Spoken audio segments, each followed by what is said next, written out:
Let's go for question number 9. The Vividh Bharati station of All India Radio Delhi broadcast on a frequency given 1368 kilohertz. So how you can convert into hertz into 10 to the power 3, all right?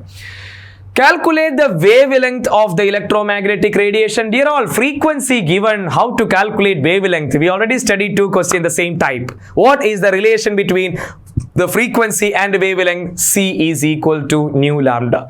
Yes or no? C is equal to nu lambda, or lambda equal to what? C by nu. Now let us substitute. What is velocity of light? 3 into 10 to the power 8. What is frequency given? 1368. Let us convert into hertz, dear all. So into 10 to the power 3. Alright. So while simplification, you are getting 219.3 meters. So what is the relation between velocity of light C, wavelength lambda, and frequency nu? C is equal to nu lambda. Okay. So this is the question. Next one, question number 10. Calculate the mass of a photon with a wavelength 3.6 angstrom. Whenever they given a numerical based question, please rewrite the given data. What is the given data here? Wavelength. You know, wavelength is lambda. Lambda is equal to 3.6 angstrom, right? 3.6 angstrom. So lambda is already given. Lambda is already given 3.6 angstrom. I told you, dear all, lambda unit always please take into the meter. So how to convert angstrom into meter? Into 10 to the power minus 10 meter. So we made into meter. And velocity of photon is nothing but light. So is equal to what? We have using the equation what? Here they are asking you calculate the mass of a photon. So here lambda given, they are asking mass. The mass and lambda connecting equation is called de Broglie equation. What is de Broglie equation? All of you noted, lambda is equal to h by mv. Lambda is equal to h by mv is called which one? De Broglie equation. From that, what is mass? M equal to h by lambda v. So h, Planck's constant substituted, lambda given, velocity, that means what? You know, velocity of photon we considered as velocity of light, okay, that is 3 into 10 to the power 8. Yes, that also we substituted. While simplification, we are getting around 6.1 into 10 to the power minus 29 kilogram. That is the mass of that photon in this question. So which equation? De Broglie, okay. What is de Broglie equation? Lambda equal to h by mv. Next one. Very important question, NCERT question from the area Heisenberg uncertainty principle. What is Heisenberg uncertainty principle, dear all? We can discuss later. What is the numerical? A microscope using suitable photon is employed to locate an electron in an atom within a distance 0.1 angstrom. Within a distance means what? The position. It gives the position, okay? So 0.1 angstrom is the uncertainty in position, delta x. What is the uncertainty involved in the measurement of v, velocity? So we have to suppose to calculate delta v. What is the equation for Heisenberg, dear all? Delta x into delta p. What is delta x? Uncertainty in position. What is delta p? Uncertainty in momentum. That is equal or greater than or equal to h by 4 pi, where h is the Planck's constant.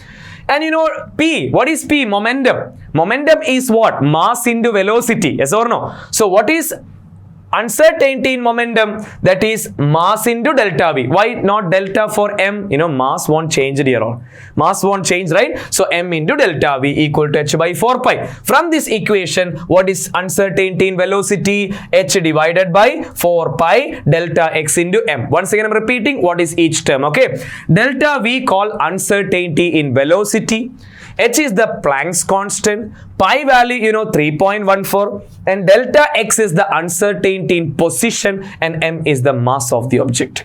And let us substitute, dear all, the Planck's constant, you know, 4 into pi value 3.14 into what is uncertainty in position? Position uncertainty in position 0.1 angstrom. You know, angstrom, please convert into meter. 0.1 into 10 to the power minus 10 into what is m? Here, what is the object, dear all? Microscope using a suitable photon is locate an electron. Electron is the object. So what is the mass of electron? 9.1 into 10 to the power minus 31 kilogram. Direct substitution. While simplification, you are getting around 5.1 5.79 or 5.8 into 10 to the power 6 meter per second. It is the uncertainty in velocity. Most important question from Heisenberg uncertainty principle. Let us discuss one more question regarding the same. A golf ball has a mass 40 gram. So mass of the object is given 40 gram, okay? We have to convert into kilogram. That's SI unit, right? 40 gram. How can we convert into kilogram? 40 into 10 to the power minus 3 or divided by 1000. And a speed of, you see, velocity is given 45 meter per second. If the speed already given 45 meter per second, if the speed can be measured within accuracy 2%, so speed is calculating at what accuracy? 2%. Calculate the uncertainty in position. So what term you want to calculate here? Delta x. What is our equation, dear all? Uncertainty in the speed, how much given? 2%. Dear all, velocity already given 45 meter per second. But if you want to get the uncertainty delta v, you have to multiply the given speed. What is the given speed? 45. That you multiply with its accuracy. 2% means what? 2 by 100. Once again, I'm repeating, dear all. Speed already given 45 meter per second. But that's not our delta v. Delta v means what? Uncertainty in velocity. If you want to calculate the uncertainty in velocity, multiply the given speed with its accuracy. That is 2 by 100. So 45 into 2, you know, 90. 90 divided by 100, how much? 0.9 meter per second. Clear all? So this 0.9 is the value of what? Uncertainty in velocity. Next one. So what is our previous equation? Uncertainty position, h divided by 4 pi m delta v. So h value we know 4 into pi value 3.14. Mass of the object, dear all, 40 gram given. Please convert into kilogram into 10 to the power minus 3 and in the delta v. Okay, direct substitution and we'll get the answer around 1.46 into 10 to the power minus 33 meter. Question number 13. Define EM wave. What do you mean by EM wave or EM radiation? Electromagnetic radiation. What is electromagnetic radiation, dear all? See a diagram here. In this diagram, you can able to see that, dear all, here there is a particle, okay? Here there is a particle, a charged particle. It is the way of propagation. It is the path in which the electrically charged particle is moving, propagation. What is EM wave? I'm giving the definition, dear all. When a charged particle, okay, when a charged particle moves under acceleration, it produces, when a charged particle moves with an acceleration, it produces alternate electric and magnetic field. Can you see the blue colored one field? That is what? The one is electric field, the other one is what? Magnetic field. Alright, so in this case you can able to see what is the definition of EM wave. When an electrically charged particles moves under acceleration, it produces alternate electric field and magnetic field, and this produced electric field and magnetic field moves like a wave are known as EM waves. Once again, I'm repeating, dear all. EM waves defined there. When an electrically charged particles moves under acceleration, it produces alternate electric and magnetic field. This produced electric and magnetic field moves like a wave, and these are known as what? EM wave. And what are their properties? That is the next question. What are the properties of EM wave? Dear all, you know, so many EM waves are there. Microwave, you know, gamma, X-ray, radio wave, which one? So many visible, so many are there. How they arranged, how these all electromagnetic radiation arranged, either they are increasing or decreasing order of their what? Frequency or wavelength. Now, what are the properties of EM wave? First one, I already told you there is a production of alternate electric field and magnetic field. This electric field and magnetic field moves like a wave, I said, and this is called EM wave.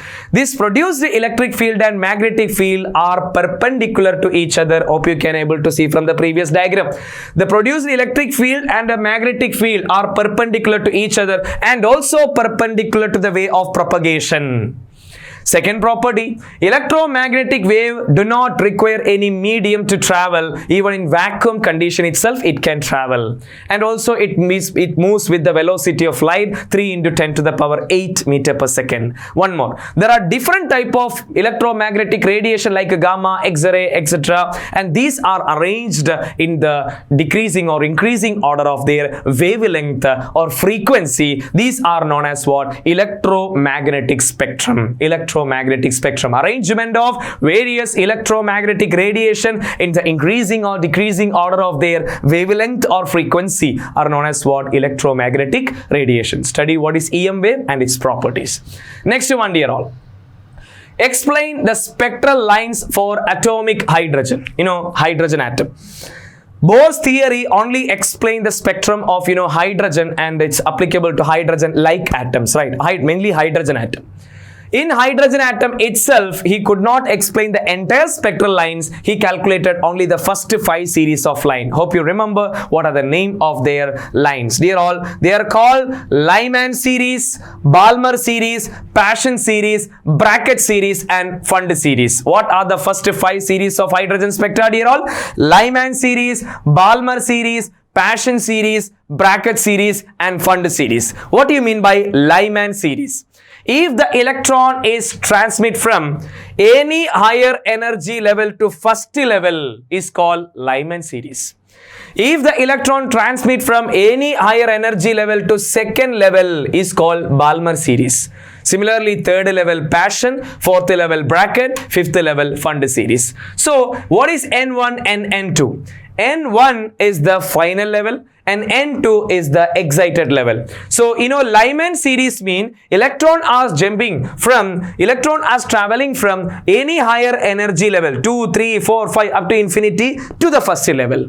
Correct or not? And please study, dear all, this theory and where these all series are lying. Lyman series is fall under UV region, ultraviolet. Balmer series is fall under visible region. Remaining 3 are fall under IR region, infrared. There was a previous year question from this area. Which of the first 5 series of hydrogen spectra lying under visible region or which is seen through our naked eye? That's only one. Which one? Balmer series. Okay. So, Lyman under UV, Balmer under visible, remaining 3 are in IR region. Please all of you carefully study the first 5 series of lines and from word to word. Next one. Explain Zeeman and Stark effect. It's just a line, not a numerical part.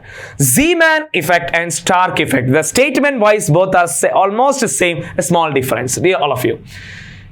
Dear all, this is a spectrum and you can see there is a spectral line. What is happened in this second diagram? In this diagram, you can able to see the spectral lines are splitted into 3. This is the magnetic field off and magnetic field on. Means without magnetic field, the spectral line is existing, and when there is a magnetic field generated, the spectral lines are splitted. Spectral lines are splitted. So, dear all, what do you mean by Zeeman effect? It is the process of splitting of spectral lines in the presence of magnetic field. Splitting of spectral lines in the presence of magnetic field is called Zeeman effect. In the presence of electric field is called what? Stark effect. So, dear all, Zeeman and Stark effect, it is actually could not be explained by Bohr's theory. It is one of the limitation of Bohr's theory. Bohr's theory could not explain what is Zeeman and Stark effect. Zeeman effect says that spectral lines can be splitted in the presence of magnetic field. Spectral lines can be splitted in the presence of electric field is given by Stark effect. These two effects could not be explained by Bohr's theory. It is one of the limitation of Bohr's theory. All of you. Next question, number 70. Out of 6s and 4f orbital, dear all, one of the major topic in our structure of atom chapter is quantum numbers. Very important topic from quantum numbers. Different varieties of questions are there. Most of them we can discuss here. Out of 6s and 4f orbital, which has higher energy? How you can predict which one having higher energy, which one having lower energy? That is our off-bow principle or N plus L rule. What N plus L rule says that? What is N? Principal quantum number, and L is the azimuthal quantum number. Dear all, lower the value of n plus L. If you take the sum of principal and azimuthal, if it is a lower value, it's having lower energy. Similarly, higher the n plus L value, higher energy. Suppose some of the species you can see both of them having same n plus L value, then confusing which one having higher and lower energy, right? So let me conclude here all. Lower than plus L, lower energy. Higher than plus L, higher energy. If two orbitals having same n plus L value, how you can locate which one is lesser, which one is higher in energy? Very simple. There is an extra rule. If two orbitals having same n plus L value, among that, which one having lower n value, lower principal quantum number having lower energy, which one having higher principal quantum number having higher energy. Okay, so let's go for that. What is our first orbital? 6s. 6s orbital means, dear all, 6, the first digit is the principal quantum number, n value, so n equal to 6. And for s orbital, what is our azimuthal quantum number? 0. So 6 plus 0, 6. Let me take the next orbital, 4f. Dear all, n equal to 4, and f orbital, what is the azimuthal quantum number? 3. So 4 plus 3, 7. Dear all, it's having lower n plus L value, so lower energy. It's have higher n plus L value, higher energy. That's it. Clear all? Next theory, dear all, which orbital does not have directional characteristics? We have no different orbitals are there. S orbital, p orbital, d orbital, f orbital. Mainly we studied the structure of s, p, d. Correct. What is the shape of s orbital? Dear all, s orbital having spherical shape. It's have no direction. We can't say that it's lying on x-axis, on y-axis, on z-axis, because you know it's a sphere. There is no location, there is no direction. So which is a non-directional orbital mean? Our answer is s orbital, because it's a sphere.